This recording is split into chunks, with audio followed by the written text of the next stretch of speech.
আসসালামু আলাইকুম। ওয়ালাইকুম আসসালাম। জি আপু, আপনার বাড়ি কোথায়? আমার বাড়ি বান্দরবন। আপনার নাম কি আপু? আরবি।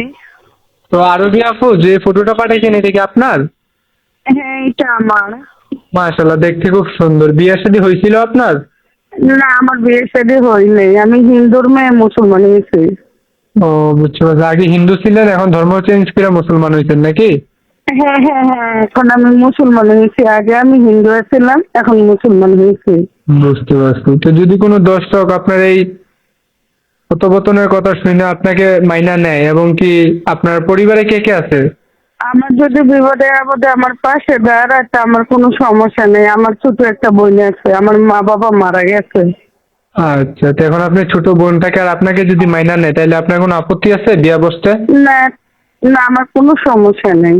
কারণ একটা মানুষ যদি আমার পাশে দাঁড়ায়, তা আমার এতে কোনো সমস্যা নেই। বুঝতে পারলাম। তো আপু এখন কি করেন, কাজ টাজ করেন নাকি না?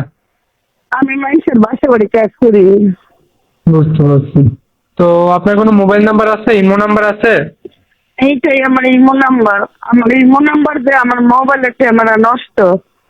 বুঝতে পারছি। এখন আমার শোনেন কি বলি, অনেক দেশ বিদেশ থেকে অনেক ভাইয়েরাই ফোন দিবে, ঠিক আছে? এখন সবার সাথে তো ফোন দিলে কথা বলতে পারবে, কিন্তু আমার সাথে ভিডিও কলে কথা বলতে পারবে না। আমার সাথে কথা বললে অডিও কলে কথা বলবে।